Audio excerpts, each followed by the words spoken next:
en déclarant « Ne jugez pas afin de ne pas être jugé ». Et c'est de la mesure dont vous mesurez les autres que Dieu se servira pour vous mesurer. Matthieu 7, 1, 2. Jésus vise un comportement que nous avons fait nôtre au point de ne plus en être conscients, sauf à le remarquer chez les autres. Ce qui est en cause ici, ce sont nos préjugés, les jugements que nous portons sur les autres. Souvent, nous avons une opinion toute faite sur les gens à qui nous avons affaire et nous n'en démordons pas, quoi qu'il puisse arriver. Souvent, nous ne voulons voir en tout et en tous que ce qu'il y a de négatif et de mauvais. Et nous prenons plaisir à nous en faire l'écho.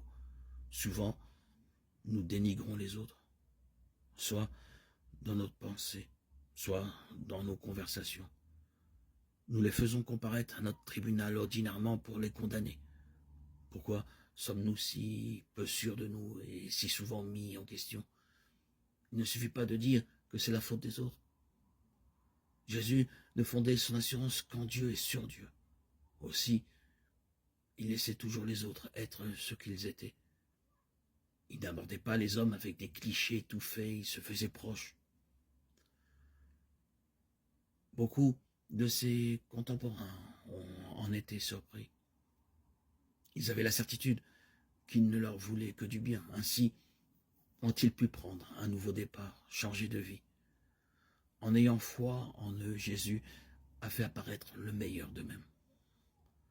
En donnant sa confiance, il a permis à d'autres de reprendre confiance.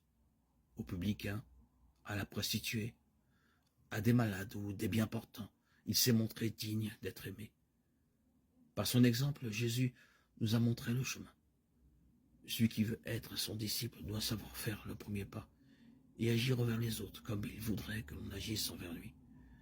Si nous prenons l'habitude de voir ce qu'il y a de bien chez les autres et de le dire, cela aura une répercussion sur notre propre vie. Celle-ci pourrait être plus joyeuse. Nous pourrions sourire de bien des faiblesses humaines. Nos réactions seraient plus sereines. Une telle attitude positive nous permettrait de nous aider les uns les autres, entre époux, entre membres d'une même famille, entre amis. Tout ce que vous voulez que les hommes fassent pour vous, faites-le vous aussi, pareillement pour eux. Voilà la loi et les prophètes, Matthieu 7, 12. Dans le sermon sur la montagne, Jésus ne se soucie pas de donner des règles minutieuses concernant le comportement quotidien de ses disciples. Il fait beaucoup mieux. Il montre combien l'appel qu'il lance est large et illimité. Aucun secteur de la vie humaine n'y est étranger. C'est un esprit qui inspire et anime la vie du disciple. Mais on se tromperait et on méconnaîtrait ce que furent la vie et le message de Jésus si on en concluait que le disciple doit tout accepter et approuver. En agissant ainsi, on favoriserait le mal, on en serait complice.